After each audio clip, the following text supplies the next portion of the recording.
पिछले रविवार को साईं बाबा की बातों को लेकर के बहुत सारे लोगों को खारा लग गया। किसी ने वीडियो वायरल कर दिया, बड़ी मात्रा में मेरे पर धमकियां आने लगी। मुझे कहा गया कि आप माफी मांगिए। मैंने कहा देखिए, डराने धमकाने की आवश्यकता नहीं है। ये डरने की जो सोच है समाज की, यही सबसे बड़ी गलती है।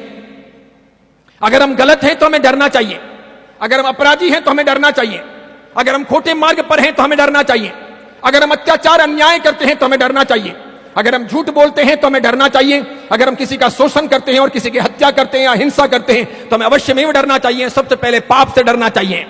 भगवान कहते हैं पाप से डरना चाहिए, इंसान को अपराध नहीं करने चाहिए, झूठ नहीं बोलना चाहिए, अन्याय अत्याचार नहीं करने चाहिए। जैन समाज और जैन समाज का साधु कभी अन्याय करने की सोच नहीं सकता, अत्याचार करने का विचार भी नहीं आता, कभी अनीति के मार्ग पर वो जाता नहीं और झूठ के परिप्रेक्ष्य में वो जीता नहीं। निश्चित तौर पर मैं ये सोचना चाहता हूं और कहना चाहता हूं कि झूठ क्या है और सच क्या है, सबसे पहले इसका अन्वेषण किया जाना चाहिए। रात क्या है और दिन क्या है, यह सबसे पहले सोचा जाना चाहिए। सही क्या है और गलत क्या है, इसकी भेद रेखा स्पष्ट की जानी चाहिए। अंधेरा क्या है और उजाला क्या है, जब ये हमारे सामने स्पष्ट हो तो अंधेरे को उजाला कैसे कह सकते हैं और उजाले को अंधेरा कैसे कह सकते हैं, सच को झूठ कैसे कह सकते हैं और झूठ को सच कैसे कह सकते हैं। मान्यता सबकी जुदा जुदा है। कोई कुएं में पड़े तो मैं रोकने वाला कौन होता हूं, कह सकता हूं, बचा नहीं सकता। कोई अपना सर फोड़े तो मैं रोकने वाला कौन होता हूं, कह सकता हूं साधु होने के नाते, बचाना मेरे हाथों की बात नहीं है। कोई जहर खाए या उल्टे मार्ग पर चला जाए मैं बोल सकता हूं, रोक सकता हूं, लेकिन उसे बचा नहीं सकता। और इसके लिए मैं कहना चाहता हूं कि साईं बाबा के बारे में मैंने कुछ कहा, रामदेव पीर के बारे में मैंने कुछ कहा, ख्वाजा मोइनुद्दीन चिश्ती के बारे में मैंने कुछ कहा, मीरा दातार के बारे में मैंने कुछ कहा, या फिर समझिए अन्य किसी के बारे में कुछ कहता हूं तो सच क्या है यह नहीं सुना जाना चाहिए, सच क्या है यह देखा नहीं जाना चाहिए, सच क्या है यह तलाशा नहीं जाना चाहिए। साईं बाबा मस्जिद में रहते थे, यह सच है, तो फिर वो हिंदू कैसे हुए? साईं बाबा नमाज पढ़ते थे, यह सच है, तो फिर वो हिंदू कैसे हुए? साईं बाबा बकरों की हलाली करते थे, उन्हें काटते थे, यह सच है, तो वो हिंदू कैसे हुए? उन्होंने जिंदगी में किसी मंदिर की, हिंदू मंदिर की पूजा अर्चना नहीं की, उन्होंने किसी प्रकार की हिंदू या जैन विधि से कोई साधना नहीं की, निश्चित तौर पर नहीं की, फिर उन्हें हम कैसे मान सकते हैं कि वो हिंदू हैं? किसी की आंखों में आप कब तक धूल डाल सकते हो? कितने अधिक लोगों को चमत्कारों के आधार पर कब तक आप मूर्ख बना सकते हो? मैं आपसे पूछूं, समझो कि मेरे पिता जैन ना हो, मेरी मां जैन ना हो, मैं जैन ना हूं, मैं आपको आज यहां जैन कहलवाऊं, 10 साल के बाद, 15 साल के बाद, 20 साल के बाद मेरा डीएनए टेस्ट हो और यह सिद्ध हो कि मेरे माता पिता जैन हैं, तो फिर आप कब तक झूठ बोलोगे, कब तक गलत बातों को चलाओगे? या यह सिद्ध हो कि मेरे माता पिता जैन नहीं हैं, तो मैं कब तक झूठ बोल सकूंगा और कब तक छिपा सकूंगा? जो सही है वो सही है, जो गलत है वो गलत है। जैन धर्म के लोगों को बचाना, सच्चे अच्छे हिंदुओं को निर्देशन देना और धर्म से भटक रही समाज की रक्षा करना, यह साधु संतों का कर्तव्य है। रोटियां समाज की खाते हैं, समाज के लिए नहीं बोलेंगे तो साधु संतों का उपेक्षा भाव भारतीय संस्कृति को नष्ट करेगा, धर्म की हानि करवाएगा, समाज को गर्त में ले जाएगा। मैं जरूर संस्कृति से हिंदू हूं, मान्यता से जैन हूं।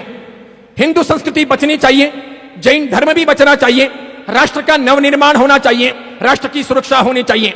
गलत मार्गों पर हिंदू को या जैन को नहीं बढ़ना चाहिए, भटकना नहीं चाहिए, चमत्कारों के परिवेश में ही नहीं जीना चाहिए, हकीकतों को तलाशना चाहिए, जीवन की उन्नति करनी चाहिए। चमत्कारों से पेट नहीं भरता, संस्कृति चमत्कारों के भरोसे नहीं टिकती, धर्म चमत्कारों के भरोसे विकास नहीं करता, समाज की रक्षा और समाज की उन्नति मात्र चमत्कारों के भरोसे या तालियों के भरोसे या भोजन के भरोसे या प्रभावनाओं के भरोसे या संघ पूजन के भरोसे या नाच गान के भरोसे नहीं हो सकती। उसके लिए नीति चाहिए, प्रिंसिपल चाहिए, सिद्धांत चाहिए, इतिहास की सही सही अन्वेषण की स्थितियां चाहिए, हमें पढ़ना चाहिए।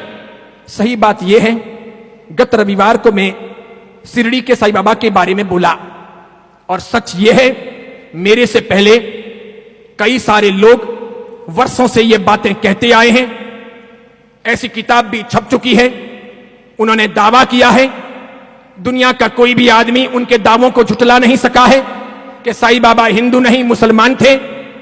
कोई नहीं जुटला सका। स्वयं साईं बाबा के शिरडी के ट्रस्ट के जो जोशी जी थे, उन्होंने भी ट्रस्टी होते हुए भी यह दावा किया था कि साई ट्रस्ट ने हिंदू समाज के साथ में बहुत बड़ी गद्दारी की है, हिंदू समाज को भटकाने का काम किया है।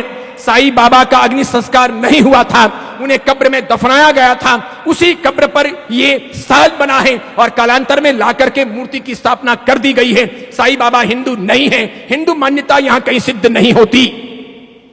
उन दावों पर कभी शंकराचार्य भी बोले थे, धमकाना, डराना, आश्रमों में तोड़फोड़ कर लेना, धमकियां देना, मारने की या केस करने की धमकियां देना, ये बातें तो सामान्य हैं। भारत का कानून सभी को अपने अपने ढंग से जीने का, साथ में अल्पसंख्यकों को अपने इरादों से जीने का और साथ में सत्य को प्रकाशित करने का अधिकार देता है। सच वो सच है। अगर मेरा समाज, मेरा कोई भाई, मेरी कोई बहन, मेरे मानने और चाहने वाले लोग या मेरे भगवान के लोग अगर मार्ग से हटते हैं, वे भटक जाते हैं और मुझे उन आंखों से दिखाई देता है कि जिस रास्ते पर आप चल रहे हो वहां कंकड़ हैं, पत्थर हैं, पानी है, कीचड़ हैं, खड्डे हैं, गिरने की संभावनाएं हैं, वहां मत जाइए, वहां से हटिए, सही मार्ग पर जाइए। तो क्या मैं समाज की रोटियां खाता हूं तो सच न बोलूं, चुप रह जाऊं, समाज को गिरने दूं, समाज का पतन होने दूं? जैन समाज में दोगले लोगों की संख्या भी कम नहीं है। वे धर्महीन, धर्मभ्रष्ट लोग हैं। वे ऐसे नालायक लोग हैं जो खाते हैं जैन धर्म का और बातें करते हैं दूसरों की। उनमें से कोई कोई अगर सत्य साईं बाबा के भक्त हैं तो कर्म फूटे उनके, उनका अभिवादन नहीं हो सकता, वो महावीर के नहीं हो सकते। मैं तो आज भी कहता हूं, जो लोग लाइव सुनते हो, ऐसे सभी धर्मभ्रष्ट दोगले लोगों को अपना धर्म परिवर्तन कर लेना चाहिए। आज कानून ये नहीं कहता कि उनको धर्म से, समाज से बहिष्कृत कर दें, वरना अधिकार यह होना चाहिए कि ऐसे लोग जो खाते हो घर का और घर का खोदते हो, जो खाते हो घर का और दूसरों का समर्थन करते हो, जो खाते हो घर का और दूसरों का पक्ष लेते हो, जानते ना हो, सत्य हकीकत पता ना हो, इतिहास पढ़ते ना हो, अंधे हो, समझते ना हो, बेजू बावरा की तरह जीते हो, कुछ भी मन में आए वह मत्था टेक लेते हो, तो गलती उनकी है। ऐसे लोगों के भरोसे धर्म का, समाज का, नीतियों का, संशासन का या फिर परंपरा का निर्माण या संरक्षण नहीं हो सकता। हमारा यह वीडियो अगर आपको पसंद आया हो तो उसे लाइक कीजिए, शेयर कीजिए और आचार्य विमल सागर सूरी जी के नाम से चल रहे हमारे चैनल को सब्सक्राइब कर उसके पास रहे बेल के बटन को क्लिक कीजिए ताकि हमारे नित नई वीडियो को देखने का आपको अवसर मिल सके।